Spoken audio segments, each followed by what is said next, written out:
getting in bright and early this week for episode 138. I'm very excited. It is the pointy end of the week, or the end closest to parkrun, because that means all the memories are still vivid and fresh and raw. I'm Mel Urbacher. My co-host is Scotty Trickett. Welcome to episode 138, Scotty. Thanks, Mel. What do you say we're getting in early? So we're recording early. Yeah, I know. We're recording early. It doesn't mean that episode's going to be out early. I wasn't Let's trying not jump the to. gun. Yep. Well, the thing is, people will know when the episode came out when they start listening to it. Yes. Yep. It's an interesting illustration question we've asked. When would you prefer the podcast? You know what the winning answer at the moment is? Winning answer. Is that the right word? The first finisher?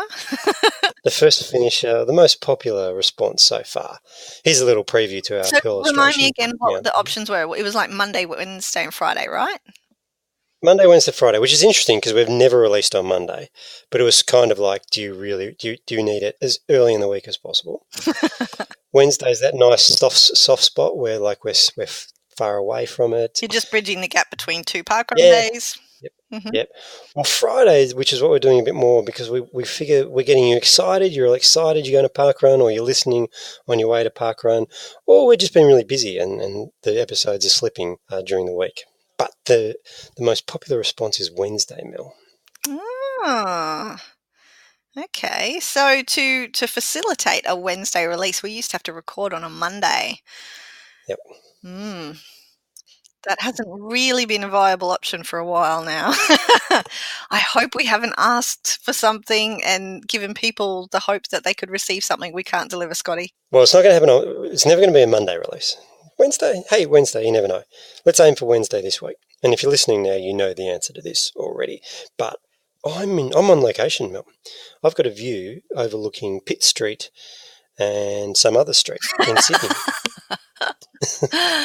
Well, I'm glad you know what your location is, Scotty. What are you doing in Sydney? Well, we're working. We're here taking a couple of meetings, but also getting the opportunity to go for a few runs, which is always nice. I love Sydney. I could see myself living here. Okay.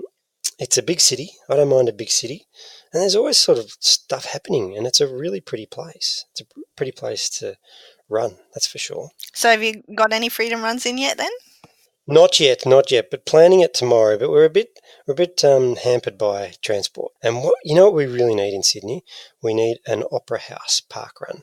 I know we've recently got Centennial Parkrun, but like I'm right in the middle of the city, so I want to run the opera house parkrun. And the botanical gardens near there and all that sort of area. Yeah. Okay.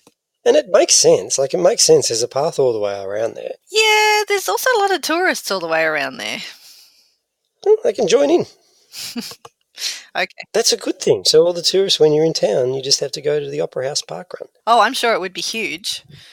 Yeah, huge. But it's not at the moment. Hey, but you're not in Sydney. I'm not. You're on the Sunshine Coast. Yes, I'm on location in my house. I really hope your parkrun day was much better than last week. Have you recovered from the Jeeveston experience? I think I have. I think I've made my peace with it, and it's not Tasmania's fault. It's not maybe it is the parkrun weather fairy's fault. But these things happen. And it has been pointed out to me that there are other people who've had worse experiences. They've planned flights to the US and trips based around different locations to be somewhere on a Saturday. And cyclones have come in, or hurricanes as they like to call them over there, and put paid to that idea. So, yes, Team Taylor have trumped me and my Hobart experience. And it helps to put things in perspective when people remind you of their own great parkrun misadventures. Yep. So it was all happy days on Saturday for you again? Well, you went to Victory Heights Trail? The thing is, do you not pay attention to our Instagram account? Somebody said something about something. Yeah. There may have been a tow truck picture loading my car onto it there was a bit of a parkrun misadventure last weekend. To be honest, I'm a little bit worried about this coming weekend because 3 weeks ago, I just had a regular parkrun day. Nothing went wrong. Everything was normal. Everything was fine. The last 2 weeks in a row, and I would venture so far as to say last week was worse than the week before. I did make it to parkrun. I did get my barcode scanned. However, it was all pretty touch and go there for a little while. When so Victory Heights Trail Parkrun, it was their launch. It's about a 50-minute drive, just under an hour drive from where we live to get there. It's in sort of a suburb of Gympie, and about 20 kilometres out of Gympie on the highway, we were doing 110 kilometres an hour. And in the median strip, there was a kangaroo, and this kangaroo was eating grass. And then, so I'm in the left lane driving. There's no other vehicles ahead of me on the road. There was one about maybe 300 metres behind me, also in the left lane. And I just saw this kangaroo, and he was eating grass, and then he stood up, and then he turned around, and in slow motion, he decided, I'm going to get out of the median strip, and I'm going to jump across the road. So I broke put the brakes on. I didn't slam my feet on the brake. There was no whiplash or anything like that happening. The poor blighter connected with my vehicle right in the centre of the car. So we hit him square on, or her, I don't know. And it just sort of everything, like I said, it was slow motion. Everything was really, really still. We barely felt the impact, really. But then it was like, well, where's the kangaroo? And then a few seconds later, there was like, and it was under the car and then off to the side. So, yeah, it was a really crap day for that kangaroo. Well, that's actually a little bit sad. Did the kangaroo survive? Scotty, I highly doubt it. Okay, so we were in 110 kilometre an hour zone. There was no, you know how some sections of the highway, they've got those like wider side areas that you can pull off on. Well, there were none of those. So there was no safe spot to pull over and go back and check to see if it was a female or if it had a joey, or if indeed it sort of got up and hopped off. You know, all I saw in my windscreen, my rear view, was that it came out the side of the car after it went under, and I saw a leg flailing in the air on the side of the road. And whether or not that's what happens when they try to get up, or if I had just completely broken the poor thing, I don't know. What I do know is that for the next 15 minutes, I bawled my eyes out. That is a bit sad. Yep. And so that was about 6:30 that we hit it. The car seemed okay. There was a light on the thing, you know, where your radiator temperature gauge is. The H, that stands for hot, I assume. It was red, and I said to Adam, I'm pretty sure that's not usually red. The needle was still in the middle, so the car wasn't overheated or anything, but the light was on. I said, I'm pretty sure that's not normally red. But from what we could see in the car, like, you couldn't see any damage. The bonnet was fine. So, but about 3 or 4 kilometres from parkrun, we had slowed down because we were in Gympie, and then all of a sudden the car started beeping, the temperature gauge was up, and there was steam and whatever smoke coming out from underneath the engine. So we had to pull over, and the car was dead. So we got out and completely lost the bumper, and all the grill was pushed in. I think the radiator's been toasted. Car wasn't going anywhere. Fortunately, my brother and sister-in-law and their kids, Team Sando, were on their way up from Brisbane to the launch as well. We knew they were behind us because they'd left a bit later. And so we gave them a call and, explained we'd been hit by we had hit a roo. We hadn't been hit by one. And yeah, so they didn't have room in their car for all of us, and certainly not for the car seat. But Nicholas said, well, get the car seat out of the car and get ready, and I'll go drop Shell and the kids off, and I'll come back and I'll get you. So we did get to parkrun in time, and fortunately we got to go and have as normal of a parkrun event as you can after you've just sort of, you know, made an animal deceased. And yeah, Hey, we don't know that, Mel. We don't know. We don't know. well, He could have just had a little bruise and jumped off. Let's not dwell on that. And I think, what are you going to do next or this parkrun day? I reckon maybe have it off. I'm down to volunteer at Nambour, so it's my Oh, that's it's good. my Nendy. It's the closest possible event. It's I'm volunteering, which is different than running, which is what I've been doing the last 2 weeks. So maybe the curse isn't on for volunteers. I don't know. All I do know is bad things happen in threes, and I am superstitious in that kind of thing. So yeah, I'm a bit worried. Um, but hey, misadventure aside, the launch was amazing. You know, this event, 21 months in the making, just was absolutely brilliant. I had Wes in the carrier because it's not pram friendly. He started out on the front, but after a first couple of kilometres, I moved him onto my back, and then he fell asleep, little bugger. Became a dead floppy weight instead of just a wiggly other kind of weight. And yeah, walked it with my sister-in-law, who was very kind enough to slow down for me with my extra 13 kilos of resistance. Um, yeah, and so the event itself was great. I think everything went off without a hitch.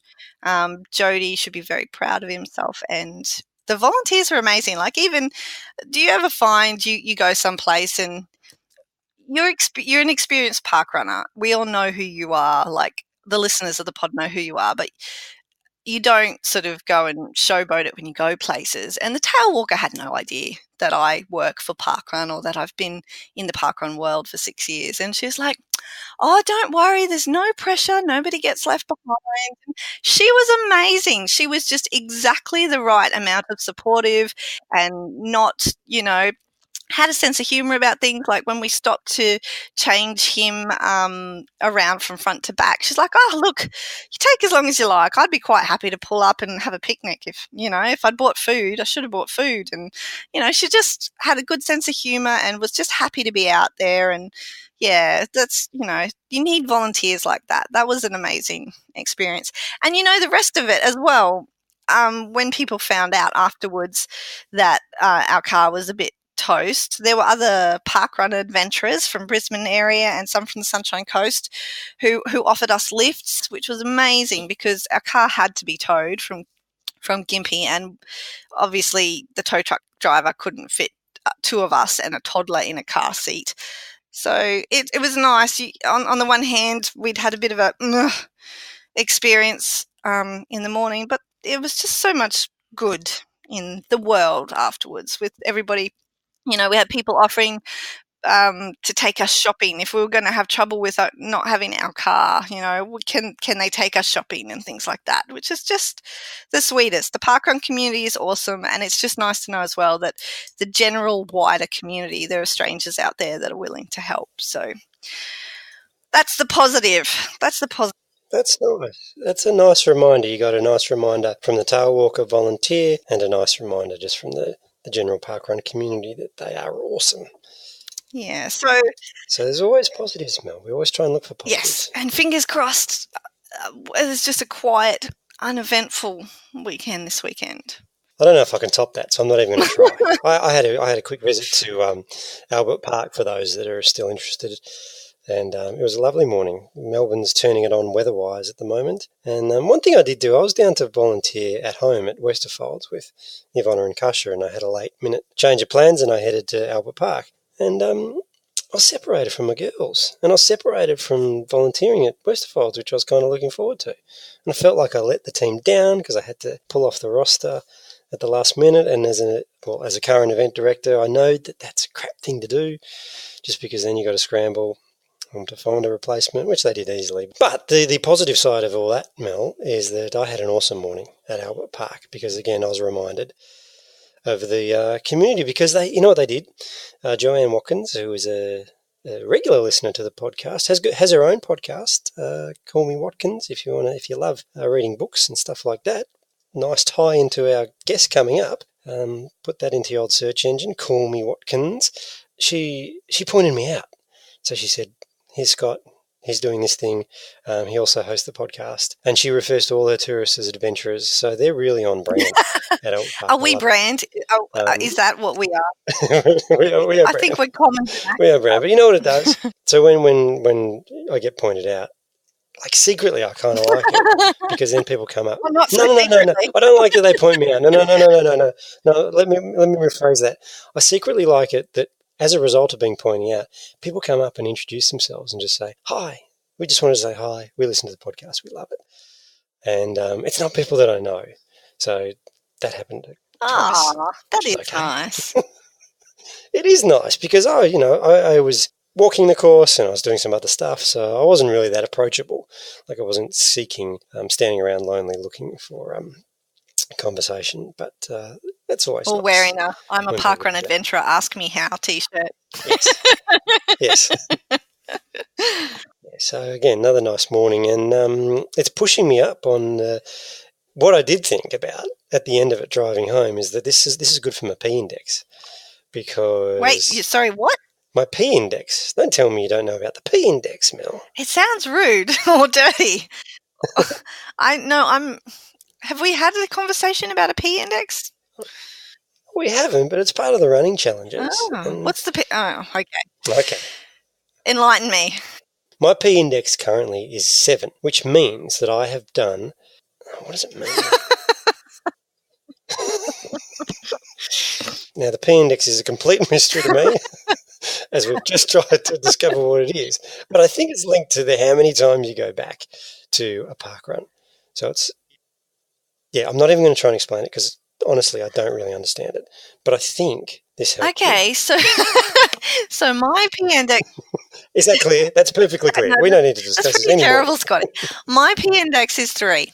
And according to running challenges, it's like doing this many park runs this many times. And so I have done 3 different events at least 3 times. But then there's like 1, 2, 3, 4, 5, 6. There are 6 other events that I've done 2 times. So I guess if I go do one of those 3 times, then does that mean my P index is still 3 or does it make it 4 because I've done 4 events 3 times? I have no idea. Who is this P person who's made up this index? And why do they not have a better description to make it clearer what it is? I know the running challenge is getting a lot of love in the parkrun community. I think we need to speak to these people. Yeah, we should get them on the pod. Before anyone else does. So Danny and Nicola. Just hold your horses, all right? We call dibs. Yes, we want to speak to them first, and we'll clear up the mystery of the P index. But I think mine improved on the weekend. Well done you for getting a little bit further on something that you don't understand. But I'm beating you, Mel. I'm on 7, you're on 3. That's got to be. Yeah, a good I'm thing. assuming it's not like a par on a golf course, and the higher the number, the better it is for you. So yeah, nice work, buddy.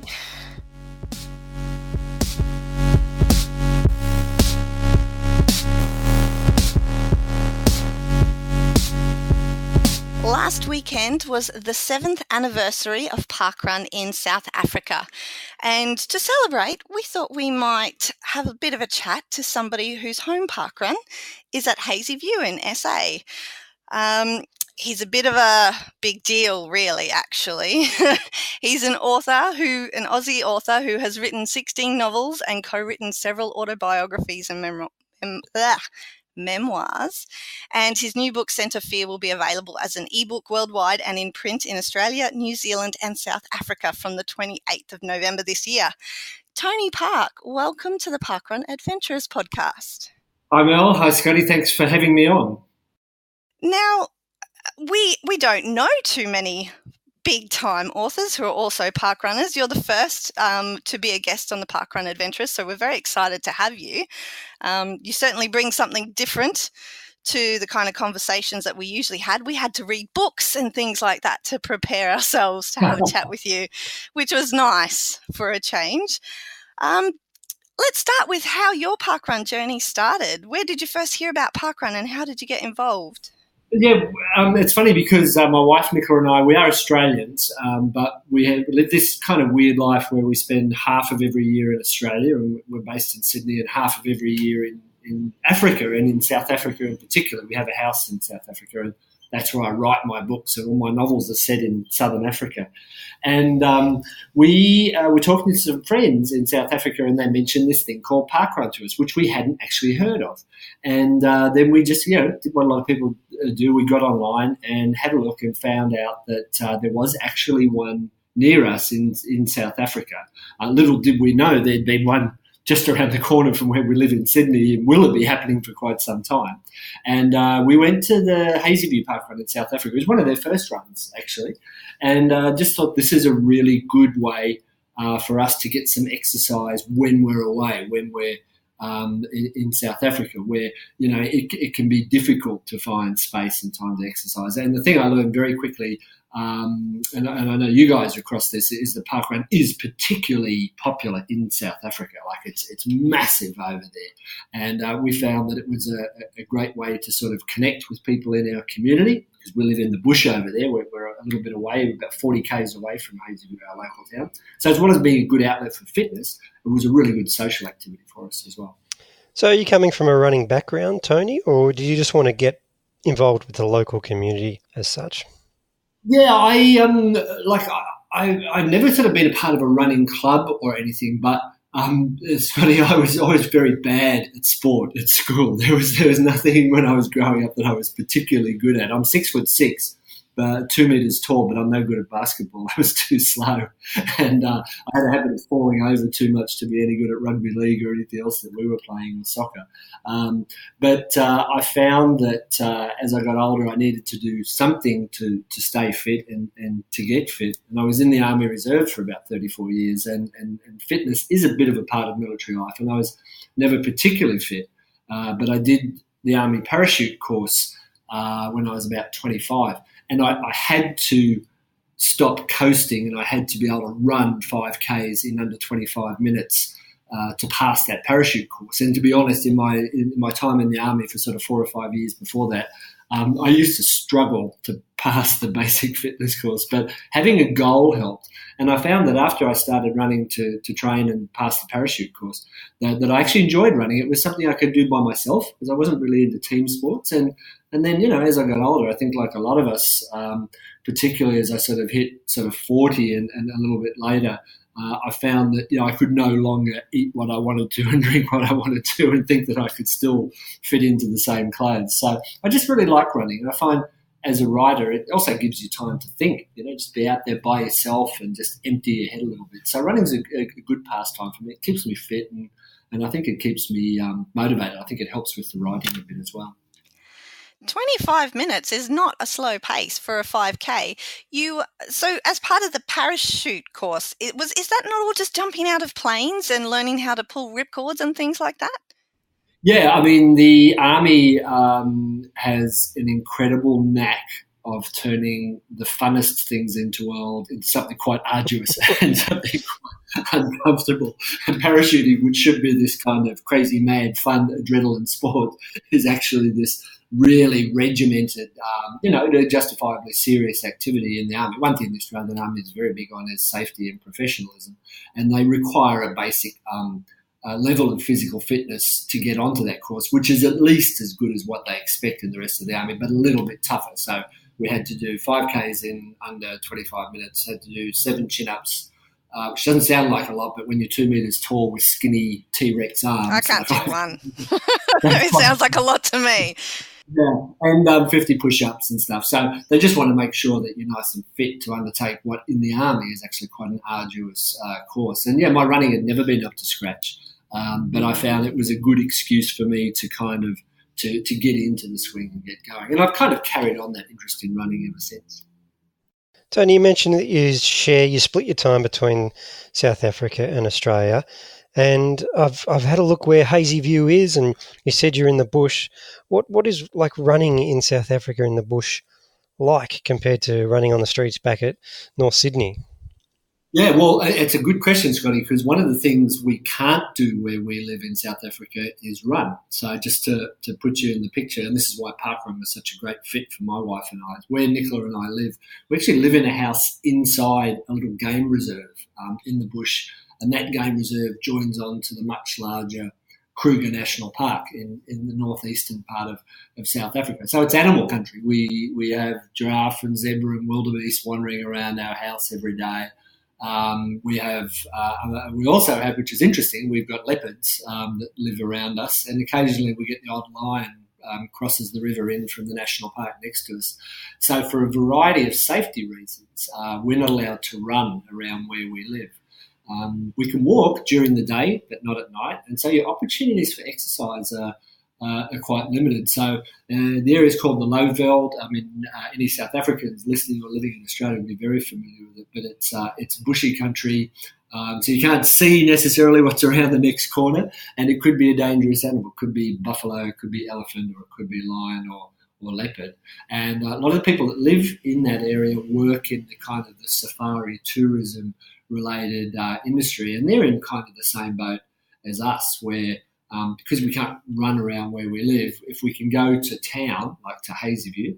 Hazyview is a nice little town that kind of services the national park and the local safari industry and the local tourism industry. It has a number of nice B&Bs and hotels, and the run itself is done in a place called the Sabi River Sun, which is a kind of a hotel, golf course, timeshare, holiday complex with lovely big grounds. And even though that's not in the bush per se, by the nature of where we live, there is a lot of wildlife just kind of hanging around, even outside of the national park. So Hazyview is quite a built-up little town, but the Sabi River runs through it. And there's quite a lot of hippos in the Sabi River, even outside the national park, and crocs. And so our running course on the Sabi River Sun Golf Estate has numerous signs up saying, beware of hippos, crocodiles, and bilharzia. And bilharzia, for your listeners, is a particularly nasty virus that lives in freshwater dams and, golf course water features and things. So you've got to just sort of keep one eye open while you're running. I imagine they have a very colourful risk assessment. How do they mitigate the risks? Like, I know hippopotamuses kill a lot of people every year. I'm assuming that's mostly in the water. Can they run like on land? Would that be? I mean, I'm sure it would be scary because they're massive, but does that actually happen? Yeah, it's interesting you mentioned about risk management and stuff and risk mitigation, because a lot of things we take for granted in South Africa, people would absolutely have a pink fit about over here. Oh yeah, crocodiles, sure, no problem. Hippos, no problem. With a lot of things like going on safari on a holiday and living in the area, you very quickly kind of developed a healthy respect for wildlife and the natural environment, and there's some things you don't do. The thing with hippos is hippos are most active at night time, so during the day they live in the water, and on the golf course they live in like the water features during the day, and they just kind of bob about doing the hippo thing in the water. And but as dusk comes, hippos their normal pattern is to then leave the water, and they graze, they eat grass during the evening. So basically from dusk to dawn, the hippos are moving around and active. And funnily enough, in Hazyview, there are signs around town saying beware of hippos. And so if you're driving at night time, coming home from a restaurant or the pub or something, you've got to keep an eye out because there might be a hippo crossing the road. So where the danger comes in is they are very fast, Mel, and what you don't want to do is get between a hippo and the water, because if a hippo gets frightened, its natural instinct is to run. But if you are between it and the water, which is its kind of happy place, its place of sanctuary, they will run over the top of you and quite possibly chomp you and kill you. So, yeah, they are dangerous animals. But where we run on a Saturday morning, very low chances of seeing a hippo out of the water. And I dare say if we did see any hippos out of the water during park run, we would be making a very serious detour around that hippo, for sure. So how's that all working out for you, Tony? Are you accepted into the part of the community, or are you the Aussie guy who visits for 6 months of the year, or do they consider you a local when you run at Hazyview? Yeah, it's been really interesting, because the books are all published in South Africa, and a lot of them are set in that area where we live, because what I tend to do with the books is I tend to write them wherever I happen to be, and I do spend a lot of time in that Lowveld Hazyview area near where we live. So a lot of our neighbours and friends have read the books, and they kind of identify with the locations in there, and that's helped us kind of be welcomed into the local local community. So we I guess we're kind of pretty well known in the area. They're probably more well known than in Australia, and I find people over there are really incredibly welcoming and friendly. It is. What's a different country? It is a country town, and I think once you kind of cross that imaginary line, in a small community where people might say, "Hey, who are these strangers that have come to live here?" And then you're kind of very quickly drawn in and accepted. But having said that, because of the safari industry and the popularity of the safari industry in South Africa, it is quite a diverse community. So, in where we live, it's a place called Sabi Park, this little game reserve with houses, and Hazyview itself. There are people there from Germany, Holland, other Aussies, Kiwis, pretty well everywhere you can think of, because there's a lot of people like us went through what Nicola and I did, where we went on what was supposed to be a holiday, or like a once-in-a-lifetime holiday 23 years ago. And we got hooked. There's something about Africa, whether it's the wildlife or the landscape or the people or whatever, or the excitement or the safari experience, that we just got hooked and wanted to go back and spend more time there.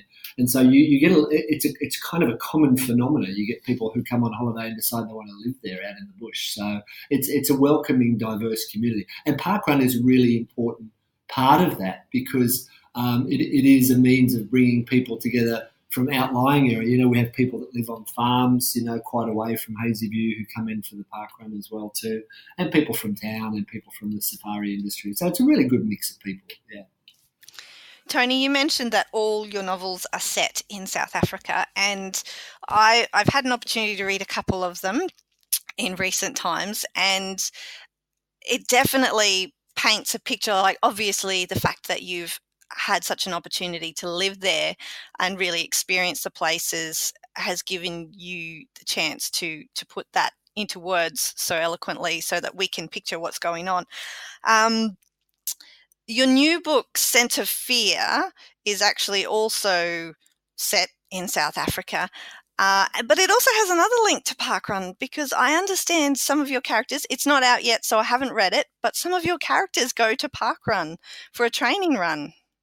Yeah, and thanks for having a look at the books. I really appreciate that. Yeah, so what happens is, like I said, I kind of write on location, and I draw my inspiration from everything around me, whether that's the animals and the landscape and the people, but also like what happens. And so it just seemed to me that parkrun is part of society in South Africa. Like, nobody doesn't know what parkrun is in South Africa. Everybody knows that. And so I thought, well, if I put that in a novel, people will kind of relate to it, and it'll resonate with some people. So I'd actually been on a run, and I thought, how can I work this into the story? And then I thought, well, I know that friends of mine that work in the safari industry and work in things like anti-poaching have the same issues that I have, in that they can't really exercise and run. So some of the guides and the rangers and things go to parkrun as well. So Scent of Fear is about dogs. It's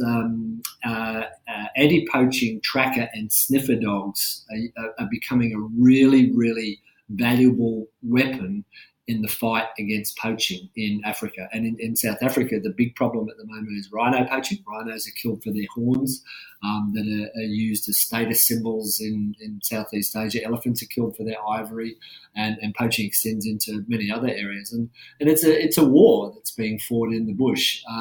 And so you have these anti-poaching forces that are engaged trying to protect wildlife and stop it. So the book is about an anti-poaching dog team. And a couple of members of the team go on a parkrun to get their weekly exercise and as part of their training. And I thought, how can I work this in the book? Because there's a scene where there's a rookie dog handler, a lady by the name of Tumi, who's just joined the team, an African lady. And there's a guy called Sean, who is a senior dog handler, and he's helping her, train her as a dog handler and making sure her fitness is up to scratch. Because working in the African bush, as you can imagine, chasing poachers and trying to catch armed bad guys is also very physically strenuous and physically demanding activity. And the dog handlers who I spoke to while researching the book said they have to be fit, because if your dog catches the scent of an armed rhino poacher who could have an automatic weapon, that dog's going to chase that poacher, and you've got to be able to keep up with your dog. So in the parkrun scene in Hazyview, I've got these two people going for a run, and then what happens is the senior handler then like pretends to be a dog, and he has a leash, and he gives the other end of the leash to the trainee handler, and it says, right, we're going to run the course a second time, and I'm going to drag you around like I'm your dog, and you've got to keep up with me. So that's where I kind of tried to work the training and a bit of fun into this scene with people doing the parkrun, doing 2 circuits of the parkrun as part of their training. So I thought it would hopefully kind of show the arduous nature of the training that these people go through, and also for like ordinary people like me that do the parkrun, they'll be able to say, oh yeah, there's our parkrun. I've been there and I've done that. Love it. Parkrun's seeping into all forms of life. It's great promotion.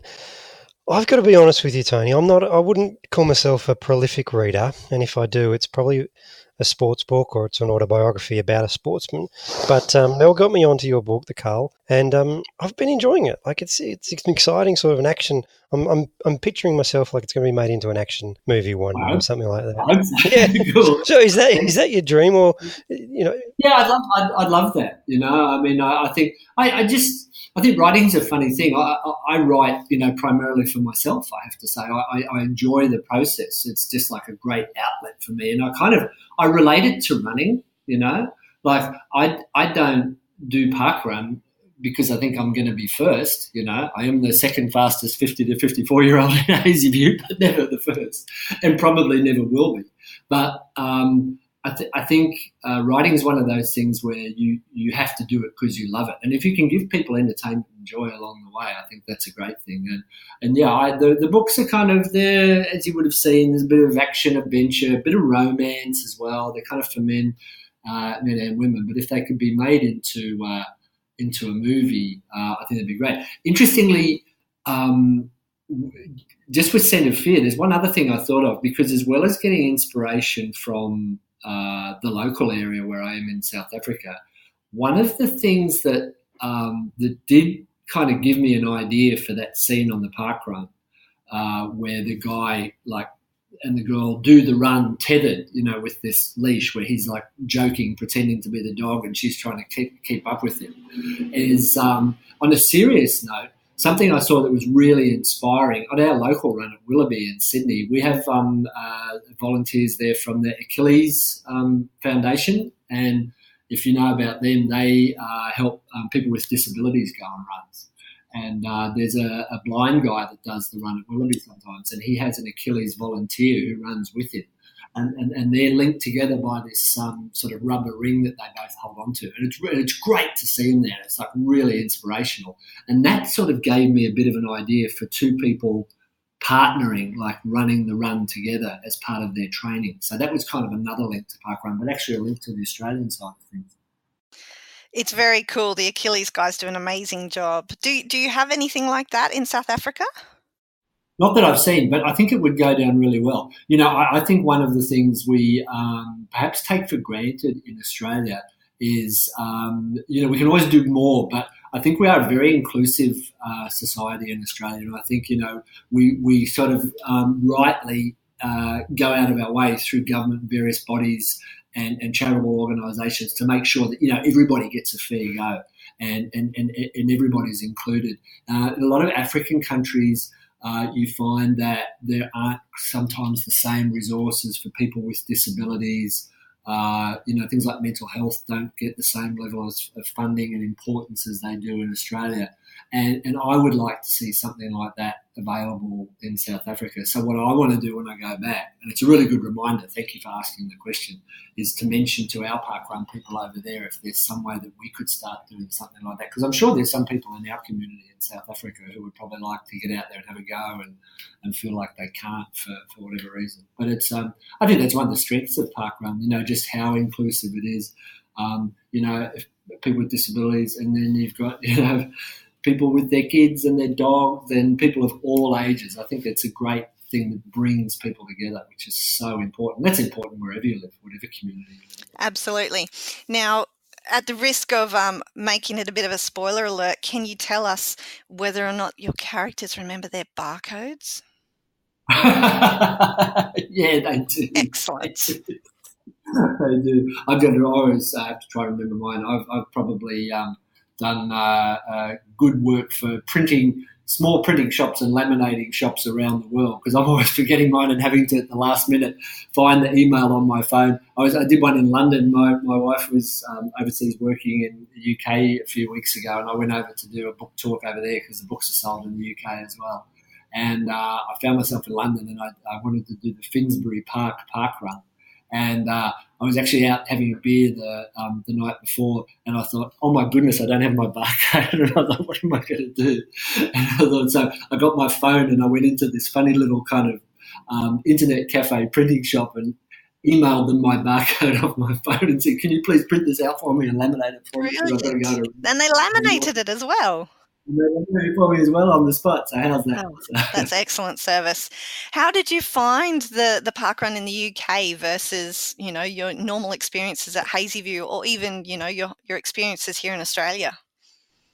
Yeah, well, let me tell you, I'm not the second fastest 50 to 54-year-old in the UK. I'm about, at Finsbury Park, I was about the 30th, I think, because it was bigger. Being in the heart of London, it was like a really big run. And so there was like 300 or 400 people there or something. So in Hazyview, our numbers are growing in Hazyview. You probably might have seen the latest stats, but, we're getting bigger there, but we are like a fairly small rural community. But I know that, like in Johannesburg, for example, there are hundreds and hundreds of people in many, many runs there. So I found going to London to Finsbury Park was like, hey, this is like the big time and the big smoke here. But it was, it was really nice, just that change of pace. And I know a lot of people are kind of into the parkrun tourism thing, and I think it's fantastic because one thing that I liked, when traveling is I used to always like going for a run when I was traveling and if I'm in a different city. But, sometimes you don't know where to go and you don't know how safe it is or where you should go or whatever. And that's one of the brilliant things about parkrun is you just get online and say, where's my nearest parkrun? And you know that whatever city you're in, wherever you are in the world, there's going to be a safe, secure place to go for a run with a bunch of like-minded people. And I was kind of half lost trying to find my way there to Finsbury Park because Finsbury Park is this massive park in the middle of London. And I'm like, which entrance do I go in? And then you just look around and you see this kind of conga line of people in activewear and you think, okay, that's where I'm going to go. And everyone's like, oh, you're here from Parkrun, where you're from and everything. I just love it. Well, on that, Tony, have you got a wish list of places you'd like to parkrun at?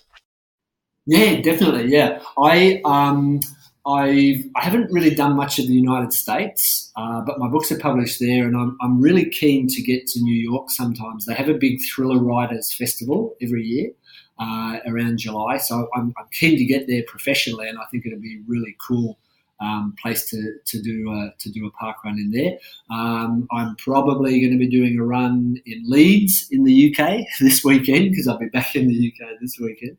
But I think my view is that wherever you are, it's a good chance to just get out and not only exercise but to have a look around because and the other thing I like about parkrun is that encouragement for people to get there by walking or running or not take your car or get public transport. So the really cool thing was when I went to Finsbury Park in London is that I got an Uber there and because I was running late. But when I walked home, I actually took a stroll home. It was about back to where I was staying in London. It was about 4 kilometres, and it was through a part of London I'd never been before. So, like you can say, I want to go do this run in this particular city, but you're in fact going to see probably parts of that city and parts of that country that you wouldn't see otherwise. There's a couple of runs around where we live in South Africa that I also want to do. There's a run at a town called Hoedspruit, which is about 150 k's north of where I live, and their park run is on the property of a place called the Thirsty Giraffe, which is also a pub. So I'm kind of looking forward to doing that one sometime as well. Well, if you're going to be in Leeds this weekend and you haven't chosen a parkrun yet, our UK counterparts, Nicola and Danny, they do a podcast over there. Nicola's home parkrun is a parkrun called Woodhouse Moor, and I'm not sure if she's going to be there this weekend, but I hear it's a wonderful park run, very warm and welcoming and friendly. So you should pop by that one. Yeah, definitely. I'm curious about the life of an author. So here you are describing you get to jet set all around the world, you get to spend half your life in Africa and half your life here in Australia. What does the life of an author actually look like? Do you have a lot of downtime? Are you like crazy busy? Are you always thinking up new ideas? It sounds like a pretty good life to me. Yeah, it's an interesting sort of interesting question, Scotty, just to look at it, because there's a couple of cliches, but they're probably true. People say it's a lonely life, and it is in one respect, because so much of your time, not just the writing time, but the time you spend thinking about what you're going to write, it's very internalized, and it's good to have quiet time. You don't necessarily have to be by yourself. But if you ask my wife, she's used to it. I just kind of shut myself down for large parts of the day when I'm just thinking, or I'm kind of monosyllabic if she asks me a question or something. So you turn into yourself. I said before, I think it's like anything, you got to love doing it. You don't do it because you think you're going to get published or make a lot of money one day. I think you do it because you love it, and that's why I run, because I love it. Not because I'm going to win any gold medals or set any record times. I'm never going to do that. So I think I'm lucky to live a life like this, where I'm kind of living my dream. But it's a job as well too. So like any job, you've got to work at it. And the thing with writing, the trick I find is you've got to chip away at it. I mean, there's about 120,000 words in one of those books that I write, and it takes me about sort of 6 months to do a first draft. And to do that, because I do a book every year, I've got to do a certain amount of work each day. So you need a little bit of self-discipline. You've got to say, I've got a target every day, and I have to meet that target. And once I've done that, I can knock off, but I can't knock off until I've done that. The life of an author, you spend a fair bit of time thinking, emptying your head. You've got to write every day if you can, or 5 or 6 days a week if you can, to keep the momentum up. And so you spend all of this time kind of internalized and just in your own little world. But then when a book comes out, you've got to switch to a different mode. And I'll be travelling around Australia through several states talking about Scent of Fear, the parkrun book, when it comes out. And so I've got a number of speaking engagements over the course of 3 weeks from late November through to December, where I've got to be out there every day talking to people, like almost non-stop. And I enjoy that because, I'm, as you can hear, I am a talker and I'm quite gregarious. So it's like you have these two incredibly contrasting parts of your life as an author. You're either locked away by yourself, not talking to anyone, or you're out there talking to the world. So it's kind of fun, it's kind of interesting. And I travel and I try to do runs wherever I travel. And to kind of bring it back to the parkrun thing, the life of an author is very sedentary. I've had back problems. Like I had a really bad back. I had a bulging disc, which took me out of running for a few months. And a lot of that was traced back to this life of mine for the last 20 years or so, last 15, 16 years, where I've spent too much time sitting, and I've got bad posture. And so writers tend to get bad backs. It's kind of a common thing. And that highlights the need to exercise. And I guess you can say that for any workplace. I guess all of us increasingly, not all of us, but many of us, work in industries that are, these days increasingly dependent on technology. So we're not out walking as much as we used to be, or running or exercising and doing physical work. And this is where I think, if I give advice to writers, I say, write every day, if you can, do a little bit every day, and get out and do some exercise and some activity to stimulate your mind and just to keep your body moving, because it's like an occupational hazard of the life of a writer is you spend too much time sitting on your bum. Yeah. I think that's an occupational hazard for a lot of occupations. Tony, you don't write in, let's say, a traditional sense, the way many writers do. They create a plot and then they sort of structure everything and then they write afterwards. You have a bit more of a chronological writing experience, if that's a good way to describe it. As you just sort of write as you travel around, and it follows the places that you go and things like that. All your books are very tense. How do you keep page turner is a cliche, but it definitely applies to your work, because it's very difficult to go to bed early when it's just like, oh, just get to the end of this chapter, and then the next one's like, oh, damn it, I just have to read that one now because of what's just happened here. And it's very tense. I've been tense a lot recently, and I blame you. But I'm sorry to say that that's the nicest thing you could say to me. But how do you keep that up? Because obviously, you're traveling around a little bit more at a leisurely pace. Your wife's there. She's obviously not, writing with you. So she's having a different kind of holiday experience, or travel experience, as it were. But how do you, keep up that level of like thrill, as it were? Yeah, I think that's a really good question. So touch on a couple of things. Yeah, the way I write, probably more of the authors I know write that way that most of the textbooks tell you, where you have it all mapped out before you start. I can't do that. I'm incapable of thinking up an entire story before I start writing. So I do make it up as I go along, and I do that for a couple of reasons. One, because it's the only way I can write, and two, it just gives me a chance to kind of work in wherever I happen to be at the time into the story, whether I'm going on parkrun or I'm going on safari or something like that.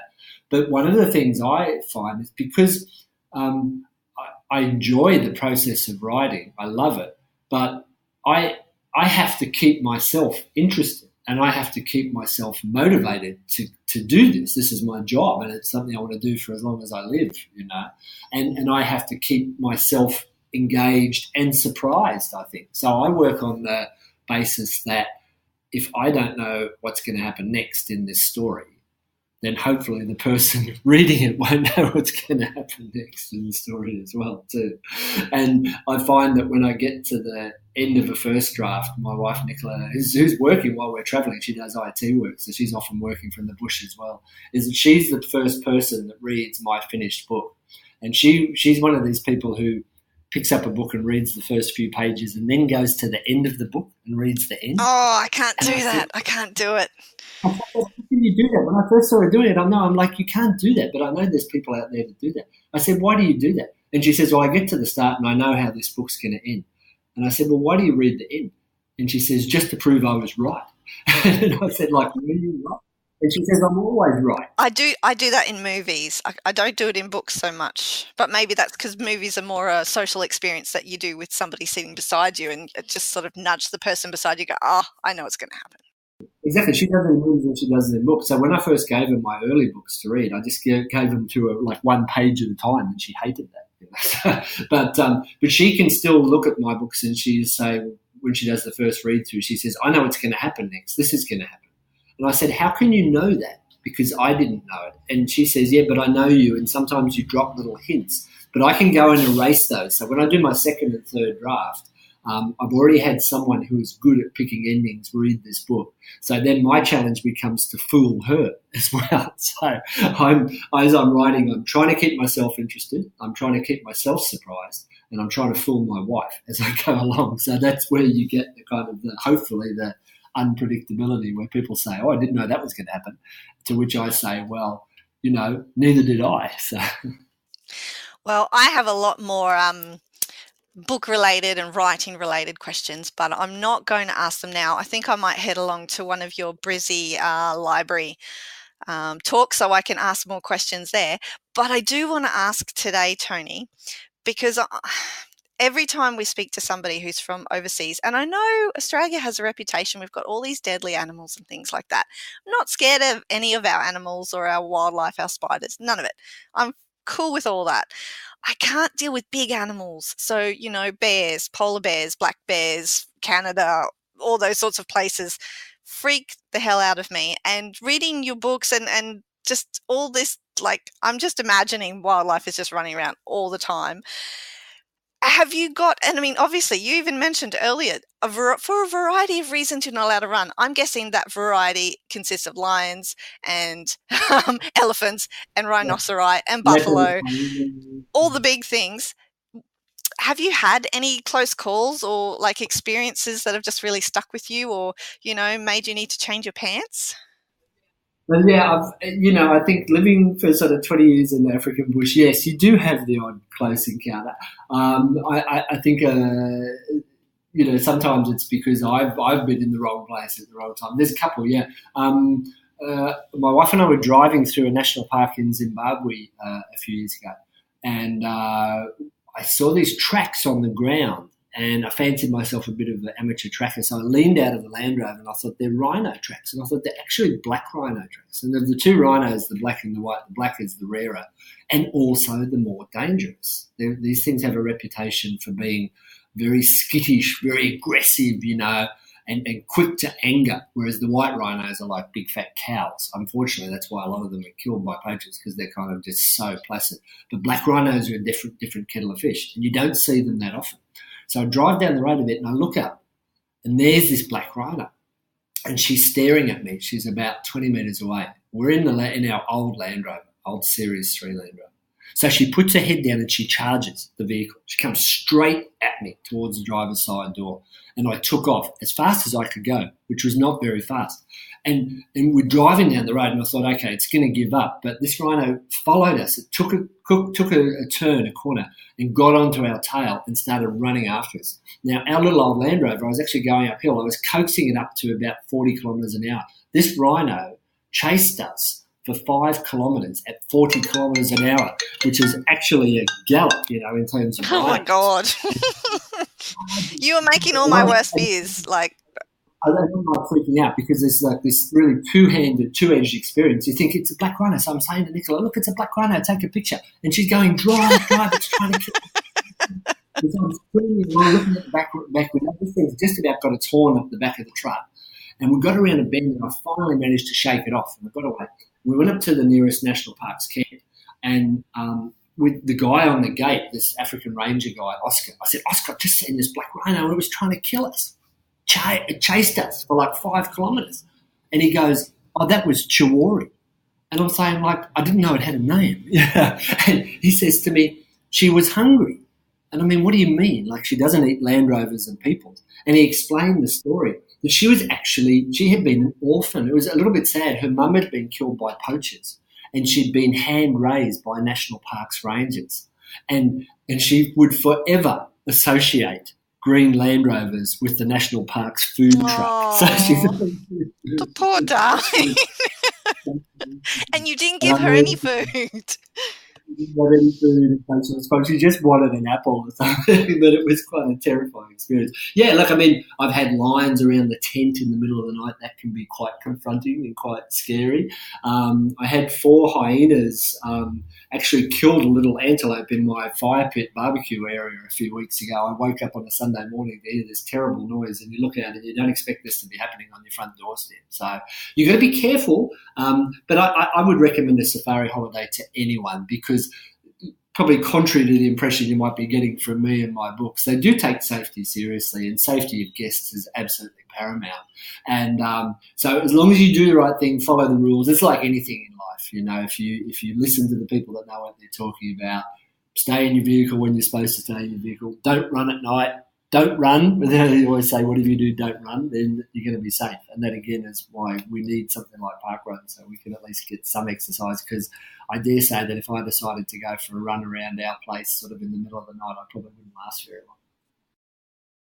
Well, despite all those warnings, you've done a great job selling South Africa to me, Tony. I think we're planning a Parkrun Adventures Kentucky tour. I think South Africa is well ahead on our destination. I think that's where we're going to go. Yep, it's top of the list of 20 countries, definitely. Yeah. Yep. So we might even put Hazyview on the itinerary. Parkrun is you'll get to meet so many, genuine people, with a shared love of the outdoors and fitness and stuff. So, yeah, you must. And I recommend it to anyone, Scotty. It's a brilliant country to travel in, super friendly people, and a great variety of landscapes. I mean, I've done a run down at Franschhoek, which is this beautiful old French Huguenot town outside of Cape Town, in amongst the vineyards. It's heaven, and a completely different landscape from Hazyview, which is out in the bush with hippos and crocodiles. Down there, you've got the wine lands, you've got the majestic Table Mountain, and you can do runs on the coast as well too. It's just ideal for holidaying, and a really good diversity of landscapes as well. Another one for the list, Mel. Tony, thanks so much. Another one for the list would be your new book, Scent of Fear, coming out this month. We're calling it the Parkrun Book. You called it the Parkrun Book, so we're going to run with that title as well. Yeah, we're going to take that as a direct quote. Centre Fear, the Parkrun Book. Yes. So good luck with all that. Thanks very much for joining us on the Parkrun Adventures this week. It's been a real treat chatting to you. Scotty and Mel, it's been wonderful. Thank you. Thanks very much.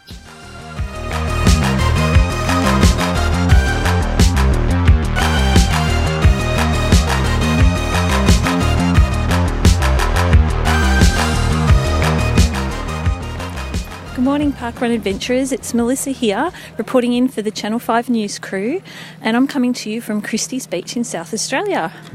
So we've had a bit of an adventure this weekend, and we've specially travelled out to Christie's Beach to get our 7th sea and join the Pirate Club. Wow, Christie's Beach is pretty nice. It's along the coast, the sun's out for us.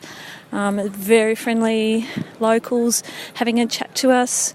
I'm here with Zoe. We're walking the dogs today because they've had to come on holiday with us. And yeah, we'll see if we can chat to a few people. Okay, we're post parkrun now, and I'm here at the Ripple and Swirl Cafe with Richard and Miriam, and you're the EDs of the event, co-EDs, is that correct? Correct, yes. Yeah, and the founding EDs? Miriam is. I was one of the core volunteers that was recruited before the startup, and Frank Finn was our other co-ED, who's now become one of the event ambassadors for several of the Onkaparinga events, and that's left a position then for me to step up from the regular RD to the ED role. Very good. And how did... We're standing out on the street. How did the Christie's Beach come to be? Who was... Okay, whose idea? so yeah, I'll help you with that one. So Frank is a really keen runner, and usually went to Torrens Parkrun, a bit far away, and thought that it would be great to have something down south, and said, wouldn't it be great if we had something a little bit closer to home? So yeah, we looked at all the different prospective sort of parkrun courses that we could think of, and he was fairly forward thinking, and Christie's Beach was the first one. And so we started that in July 2016. Okay, so, and it's a beautiful location here. I described it earlier as along the coast, but if you want to describe your course a bit better than what I've probably done? I would see it as a beachside run with an undulating path. We do have a challenging rise at our first turnaround at the north section. It's a long downhill section in the middle part, and a double back from the south turnaround to the finish. It's a wide path. It's very friendly, obviously. Very user-friendly. Very user-friendly. We have a lot of people with buggies and pushchairs, wheelchairs. And a dog buggy. We do have a dog buggy. Karen is a regular, and she volunteers as well. Yeah. Bless him. Bridget, the pug. Yes, we walked with Bridget. Yeah, cool. Yes. It is, and it's just such a friendly community. I know personally when Frank put the call out in the February, I'd unlong moved to Australia. We'd been here about 4 months at that particular point. So I wanted a parkrun, and I never really wanted to be the one that organises it, because I just wanted to run. But I figured, and I said to Miriam and Frank before, if I don't do it, who will? Yeah. So I got involved, and to be honest, it's defined my my move here. It's become part of my life and helped me become more civic-minded. Did you parkrun in the UK? Yes, in South Wales. There was an event that regularly attracted 300 to 400 a week. Wow. Yeah. So, but I'd only done it I'd only been parkrunning for about a year before we emigrated.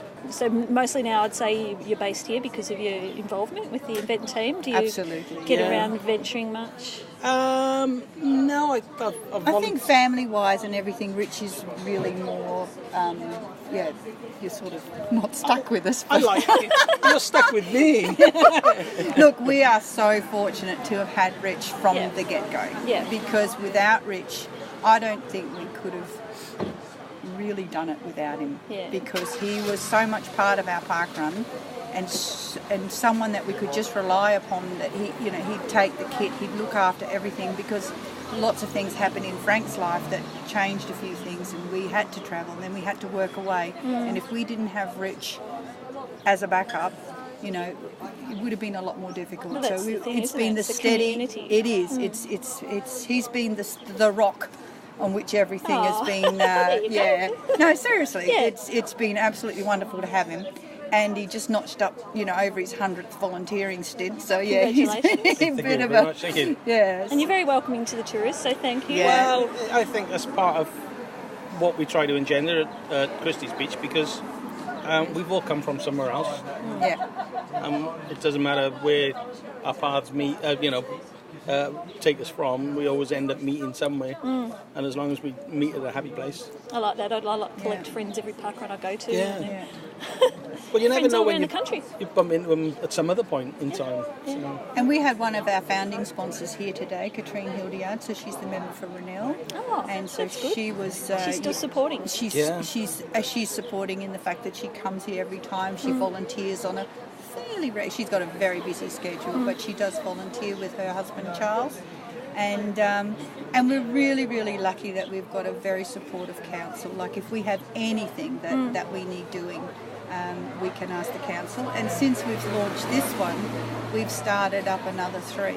Oh. So, yeah, Frank and I have started up another 3. So, and then we've had great teams who have originated in the Christie's team model In the fold. in the core team. Yeah. And they've been part of our core team. So we now have 4 in the city of Onkaparinga. That's fabulous. Yeah. So this is the support that we've had from our council. This is the support that we've had from our volunteers, our whole community, and we're spreading the love. And this way, you know, most of them in the city of Onkaparinga, they only have to drive about 12 minutes max or 15 minutes maximum, and they're hitting a parkrun. So what are the other parkruns called in the area? So there's Aldinga Beach. Which launched in August 2017, and then Ranella East in December 2017, and then recently Moana, which is just a little bit down there. It launched in April this year. Yeah. And fantastic. And we have then a team of all the event directors that we all communicate together. So, you know, coming up Christmas run, that type of thing. Yeah, I was just going to ask you that. So a lot of people are looking at the compendium at the moment. Have decisions been made for the Christmas compendium? There's, and we've always pushed that it's a volunteer-led event. We're not going to be committed into providing an event unless volunteers are willing to come first. Step up, There's a potential at the moment that Moana and Aldinga Beach, the rosters are looking very healthy, but anything outside of your normal Saturday morning, we do need to get the council approval. And once we get them on side, we can sort of really publicise and really put out to the community that this is an option for them to get a run and maybe a volunteer on the same day. So, you know, exactly. It's a win-win for parkrun and a win-win for parkrunners. Yeah, and it's been very well received, and there's quite a bit of excitement out there for the New Year's run. We won't be doing a Christmas one, the New Year's. And then we'll just see. But I think council is just about done with their communication, and they have to communicate with Parkrun HQ, and we need to get that permission then to run the event on the New Year's Day. Once we've got that, then once we've got our volunteers set, we're done. We're pretty right. Yeah. But it's a lovely opportunity for our parkrunners to either try something different, travel a bit further, you know, because otherwise they're quite loyal. But the good thing is, you know, like we also have, it might get a bit wild in the winter on the esplanade. So, you know, it might get a bit windy and quite stormy, but then the Ranella East is a little bit more protected, so then there'll be quite a few going to Ranella East, and we'll try that one out because that's, you know, we've got a bit more protection there. It's a good introduction to tourism, because I remember myself when I just went to my local every week, but then Christmas Day was a bit tempting, so off I ventured to a different parkrun. Yeah, no, it's good. Opens up the new parkrun world. All right. Well, thank you very much for talking to me this morning, Thanks and for thank you coming for to being so Christie's Beach. friendly to a bunch of rogue pirates from Victoria. I love Well, the pirates. I'm glad you managed to knock off one of your 7 Cs. Yes. Yeah, no. Job done. Well done, All right. Thank you. Thanks very much. Thank you. Okay, so that's a wrap from Christie's Beach Parkrun. I'm sitting here with Paul back at the caravan. Hi, Paul. Hi.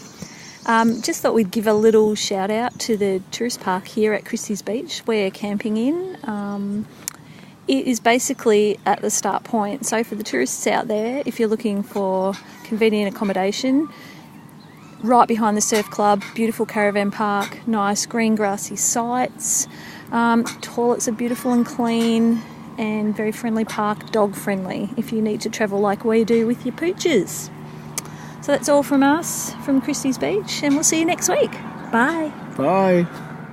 So Melissa Ellis was at Christie's Beach Parkrun this week. Thank you for the reports from down that way. I'm glad to see more entries into the Pirate Club because it's one of our favourites. Hey, Mel, we've created a problem, but we've found a solution. So we've created this problem that we're going to start talking about top threes every week.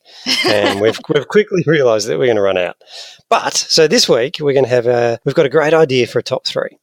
So this is the top 3 locations where you can fit in a parkrun and head along to a safari. Just following on from inspired by Tony's interview.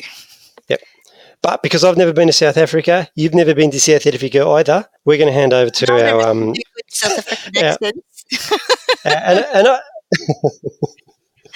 Our old favourite. You may remember him from past episodes, including episode 135. He's also the CEO of Parkrun Australia. But he's married a South African, so he's an expert in this area. So take it away. Thanks, Scotty. Hey, Mel. Tim here. Hey, Tim. Now, we've brought you in as our resident guru about safari parkruns in South Africa. Can you take it on? Look, I can give it a crack, and I'm also prepared to be shot down by any South Africans listening to this podcast, but I think I've pretty much got a grip on where parkrun adventurers can see some of the great wildlife that South Africa has on offer. Awesome. Can you give it to us in a South African accent? You know, I definitely can't do that. It's been a while since I watched Die Hard. I think from memory, wasn't the villain in Die Hard South African? No. Yes, he was, but it was Alan Rickman. No. Yeah, no, Die Hard 1, the bad guy, Alan Rickman, as Mel's telling me, is South African. So I was right. Yeah. What are you right about? Sorry, listeners, I've got Scott yelling at me in the background here. Anyway, right, Scott, go away. Okay, so let's do this, Mel. We'll go for it, Tim. Okay.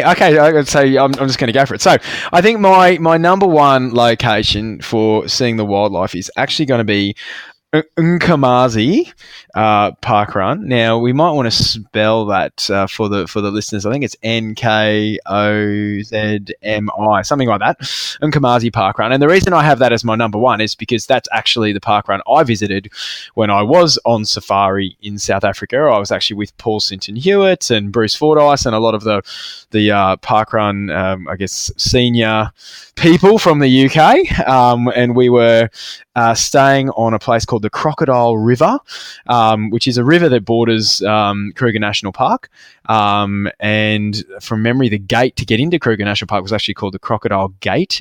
And yeah, we were staying there, and we got up and went to Nkomazi Parkrun, which is over towards sort of Mozambique, and had a wonderful parkrun experience running through the cornfields, and we're really treated like royal. Well, we had PSH with us, so of course we were all treated like royalty. But yeah, did our parkrun, hung around the village afterwards, and had a chat and gave shoes to a lot of the kids, and then we went back to do safari. So from personal experience, that's my number one. Number two is Hazyview Parkrun, which is, I think, renowned as being the parkrun that is actually probably the closest one to safari. I think it's the closest one to Johannesburg in terms of if you're in Joburg and you want to go to a parkrun and safari. I think Hazyview is the one. Yeah, but I know that right on Kruger National Park. Exactly. Yeah, super close. It is. And So Hazyview is number 2. And then just for something a bit different, I'm going to say Hermanus Parkrun, which is over on the Western Cape. And although this is not one for seeing the famous Big Five, it's a safari of a different kind because in the winter months, it's famous for whale watching. And people from all over South Africa and probably all over the world go to Hermanus to watch the whales. So I think they're my top 3 for having a safari/wildlife experience in South Africa. A post-parkrun safari. Thank you very much for that, Tim. I love this top 3 brought to you by a special guest every week. We're going to have to make that a regular thing. Watch what you say. The listeners will hold you to it. They will. They will. Thanks, Mel. So there are not going to be any launches this week, Scotty. The end of the year is starting to get sparse for launches, which is okay because there's plenty of anniversaries to keep everybody busy. Should I kick us off? Because we're back at Albert, Melbourne, Mel. They're celebrating. God, it must be 7 years, I reckon. Wow, it is. It must be. They're older than Kawana, and Kawana are 6. There you go. There you Good go. mathing. Good mathing. Callanvale in Queensland, along with Cowra in New South Wales, celebrating anniversaries. And Lota and Nambour, both in Queensland as well. And from the great estate, Warrnambool. Hey, Scotty, I have a fun fact for you. Thank you very much for mentioning that Warrnambool is in the, what do you call the state that you live in again? The Great Estate? The great estate. The Great Estate. Actually, correct statement. Okay, I have a fun fact for you. Queensland just hit a milestone. We've joined the 100 Club for parkruns. How cool is that? Congratulations, Queensland. That's awesome. That's a nice milestone. I'm going to thank you on behalf of the entire of the state and all the parkrun events we have here. Little known fact, did you know New South Wales have got 86 parkruns? Also a pretty cool number. Not obviously a milestone. And how many do you reckon Victoria has? It's got to be close to those numbers. Close. Yes, you guys have got 70, which is also pretty cool. Little Pretty bit good of catching number. up to Nice do. round number. Yep. Anyway, mostly I just wanted to highlight the fact that Queensland joined the 100 Club this week. So you may live in the Great Estate, but we think we're pretty damn cool too. Thank you. I'll snip that little clip out of you saying I may live in the Great Estate as an acknowledgement. You've finally come around. You know. Yeah, the whole 100 sentence events just is screams awesome. Great. butt, Well done. doesn't it? Hey, Scotty. So I finished all my Tony Park books that I had bought. So I'm going to have to go buy another one, I think, because I may be a little bit addicted to the thrillers. And I know I said I've got one on pre-order. I do. It's on pre-order with Booktopia, who are very cool. They were the ones kindly, Simon there at Booktopia, put us in touch with Tony, raised the flag that there was a parkrun book coming, which is very cool. So we got to thank them for that. We do. So this is a shameless plug. We're not going to sugarcoat anything on the Parkrun Adventures. We are going to promote the hell out of Booktopia 1 because he's a parkrunner. Simon's a parkrunner. He is. And Yeah, giving us great absolutely. ideas. And he's a parkrun adventurer. Listener, even better. I know, right? He listens to our podcast and he's a parkrunner. I swear, when he sent that email through, all my worlds collided because I used to work for libraries and, books and reading and stuff, and then parkrun is just like, oh my gosh. I was very excited. So happy that Tony could join us this week. And he connected us up. He did. Yes, Simon connected it up. Connected it? That's a good new English word. It's got a few extra syllables. All this reading's paying off for you, Mel. It is. I think all the words. I think it's because I've been consuming so much so fast in such a short period of time. I'm learning new adult words and grown-up things instead of just talking to a toddler all the time. Hey, but if anybody wants to find out where Tony is touring and all those sorts of things, they can jump onto Facebook, and he's got Tony Park Author is his page, and it mentions all the cool stuff. I think we'll hook up with him with our Not a Kentucky tour. What do you reckon, Scotty? Yeah, absolutely. I learned a fun fact just in between recording. We can't call it the Kentucky tour, Mel. Sure, we can't call it that. That's already a copyrighted name. Yeah, but do you know what the Kentucky tour, like the rules around the Kentucky tour are? No. Did you know there's an age thing? I just got told that it's between 18 and 35. Well, that's not all inclusive like parkrun. No, so we're not going to call it the Kentucky tour anymore. Okay, well, We need to come up with a new name. we do. And we're giving too much publicity to the Kentucky people who aren't, as you said, aren't inclusive at all, and are discriminating against you and me. I fall outside. Who are too old to fall in the age brackets. Not bitter about it at all. But what goes on a Kentucky tour is going to be quite separate to what goes on the Parkrun Adventurers tour. Yeah, we're not That's that not kind the of Kentucky tour. No. Okay. Whatever that means. I never went on one, but I'm sure some of them did. And they know exactly if what we're talking anybody about. has any suggestions, because Scotty and I are obviously creatively tapped out now by the end of the episode. It's getting to the end of the year. A few more episodes to go before we get our break. I know, but we've got to start plans for the big final episode of the year as well. That's always a big one. Always fun and exciting, but takes more work usually. It's going to be good. Shall we leave it there? Let's wrap it up. Yeah, another long episode, but an absolute cracking episode this week. Reminder, last week for a reminder for the Pearl illustration. I think it's time. People have had enough time now. So we're going to close that next week and delve into the results a little bit and give away that TomTom watch. So if you haven't already, good God, what have you been doing? Last chance. Get onto it, people.